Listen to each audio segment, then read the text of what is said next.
قابل احترام معزز سامعین اور میری دینی و اسلامی ماں اور بہنوں، آج کی اس مجلس میں رسول اللہ صلی اللہ علیہ وسلم کی نشو و نما اور شق صدر کا واقعہ بیان کرنا ہے۔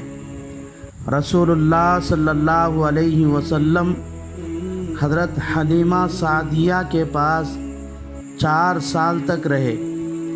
حضرت حلیمہ نے آپ صلی اللہ علیہ وسلم کو 2 سال تک دودھ پلانے کے بعد واپس لوٹانے کے لیے رسول اللہ صلی اللہ علیہ وسلم کو لے کر حضرت آمنہ کے پاس مکہ آئیں، مگر اس وقت مکہ مکرمہ میں آب و ہوا خراب تھی۔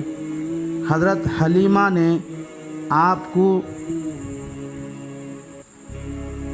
اتنا جلد واپس کرنا نہیں چاہتی تھی، بلکہ اپنے ہی پاس رکھنا چاہتی تھی۔ اس لیے حضرت آمنہ سے مکہ کی آب و ہوا کے خراب ہونے کا عذر کر کے آپ کو اپنے ساتھ لے جانے کی درخواست کی۔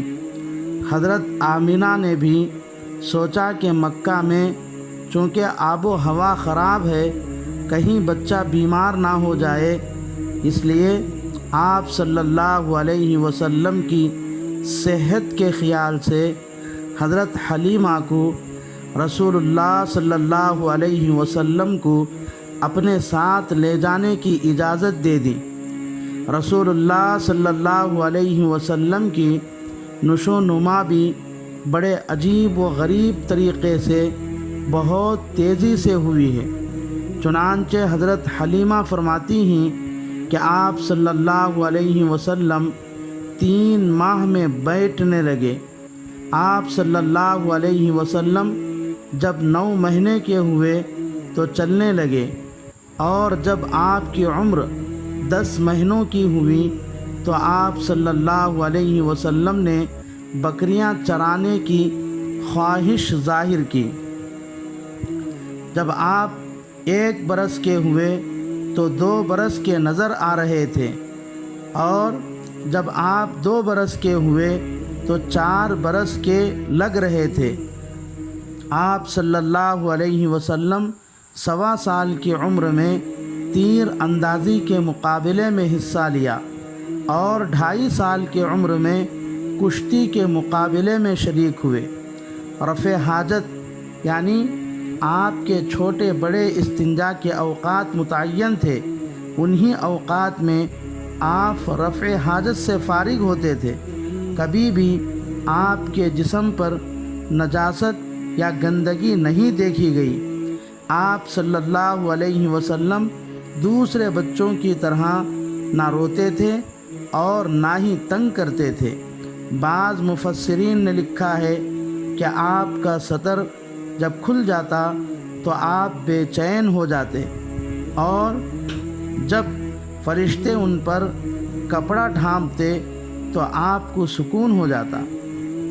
حضرت حلیمہ فرماتی ہیں کہ ایک مرتبہ آپ میری گود میں بیٹھے تھے، ادھر سے میری بکریوں کا ریوڑ گزرا تو ایک بکری نے ریوڑ سے الگ ہو کر آپ کو سجدہ کیا اور آپ کے ماتھے پر بوسہ دے کر چلی گئی۔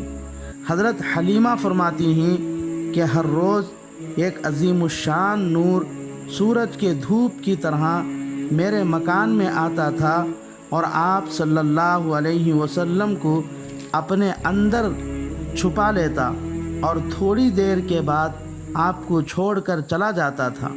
یہ نور فرشتوں کے چہروں کا نور تھا جو روزانہ آپ کا دیدار کرنے حلیمہ کے گھر آتے تھے اور آپ کے دیدار سے مشرف ہوتے تھے۔ حضرت حلیمہ فرماتی ہیں کہ جب آپ اپنے رضاعی بھائی کو گھر سے نکل کر باہر بچوں کے ساتھ کھیلتے دیکھتے تو آپ فوراً ان کا ہاتھ پکڑ کر کہتے کہ ہم دنیا میں اس طرح کے بیکار کام کرنے کے لیے نہیں آئے ہیں۔ حضرت حلیمہ فرماتی ہیں کہ ایک دن رسول اللہ صلی اللہ علیہ وسلم اطلاع دیے بغیر دور جنگل میں چلے گئے۔ میں آپ کی تلاش کرتی ہوئی جنگل کی طرف نکل گئی تو دیکھتی کیا ہوں کہ آپ کے سر پر ابر سایہ کیا ہوا ہے اور آپ کے ساتھ ساتھ چل رہا ہے۔ ساری دنیا دھوپ میں ہے مگر آپ سائے میں ہیں۔ ایک دن آپ صلی اللہ علیہ وسلم نے بہت اصرار کیا کہ میں بھی بکریاں چرانے جنگل جاؤں گا۔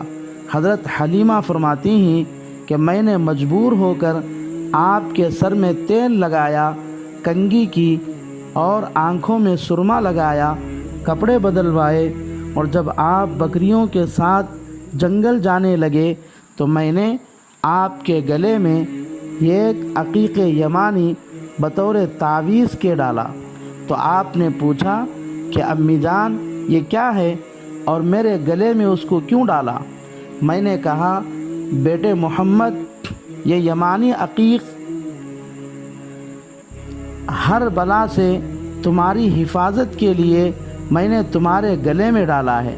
آپ صلی اللہ علیہ وسلم نے فرمایا امی جان، میرا محافظ میرے ساتھ ہی موجود ہے، اب مجھے کسی دوسرے محافظ کی ضرورت ہی نہیں۔ یہ کہہ کر وہ یمانی عقیق گلے سے نکال کر پھینک دیا۔ حضرت حلیمہ فرماتی ہیں کہ ہمارے یہاں جنگل میں ایک جگہ تھی جہاں شیر اور بھیڑیے بہت رہتے تھے۔ میں نے اپنے بچوں کو بہت سمجھایا کہ اس طرف ہرگز نہ جائے، کہیں ایسا نہ ہو کہ تمہارے اس طرف جانے سے کہیں وہاں کے شیر محمد عربی مکی صلی اللہ علیہ وسلم کو تکلیف اور نقصان نہ پہنچا دے۔ لیکن ایک دن اتفاق سے بکریوں کا ریوڑ جنگل کے اس جگہ کی طرف چل پڑا۔ تھوڑی دور جانے کے بعد اس جنگل سے ایک شیر گراتا ہوا بکریوں کی طرف آیا، لیکن جب اس شیر کی نگاہ رسول اللہ صلی اللہ علیہ وسلم پر پڑی تو وہ کتے کی طرح آپ کے پاس آیا اور آپ کے پاؤں چاٹنے لگا۔ جب آپ صلی اللہ علیہ وسلم نے اشارہ کیا تو وہ فوراً واپس چلا گیا۔ رسول اللہ صلی اللہ علیہ وسلم کے ان معجزات، کرامات اور برکات کی وجہ سے حضرت حلیمہ یہ چاہتی تھی کہ آپ کو اپنے ہی پاس رکھ لے، لیکن ایک دن رسول اللہ صلی اللہ علیہ وسلم کے دونوں رضاعی بھائی دوپہر کے وقت پریشان بھاگتے ہوئے میرے پاس آئے اور رو کر کہنے لگے امی جان جلدی چلو، بھائی محمد کو 2 آدمیوں نے شہید کر دیا ہے۔ حضرت حلیمہ بنو سعد کے تمام لوگوں کے ساتھ جنگل میں جا کر دیکھا تو آپ بالکل تندرست اور صحت مند کھڑے ہیں۔ آپ کا چہرہ سورج کی طرح چمک رہا تھا، جسم مبارک سے خوشبو مہک رہی تھی۔ حضرت حلیمہ نے پوچھا کہ بیٹے محمد کیا واقعہ پیش آیا ہے؟ رسول اللہ صلی اللہ علیہ وسلم نے فرمایا آسمان سے 2 آدمی آئے جن کے لباس سبز ریشم کے تھے، ان دونوں نے مجھے پکڑ کر زمین پر لٹا دیا اور میرا پیٹ چاک کر کے میرا دل نکالا اور دھو کر پھر اسی طرح سینے میں رکھ کر ٹانکے لگا کر مجھے ترازو میں بٹھایا اور مجھے تولنے کے لیے 10 آدمی ترازو میں رکھے گئے، پھر بھی میں ہی بھاری تھا۔ اس کے بعد میرے مقابلے میں 100 آدمیوں کو رکھا گیا، لیکن پھر بھی میں ہی بھاری تھا۔ اس کے بعد 1000 آدمیوں کو رکھا گیا، پھر بھی وہ 1000 آدمی بھی میرے مقابلے میں ہلکے ہو گئے۔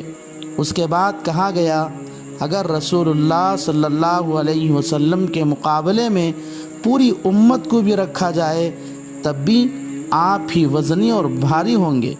حضرت حلیمہ فرماتی ہیں کہ رسول اللہ صلی اللہ علیہ وسلم کے سینے سے ناف تک ٹانکے لگانے کے نشان تھے۔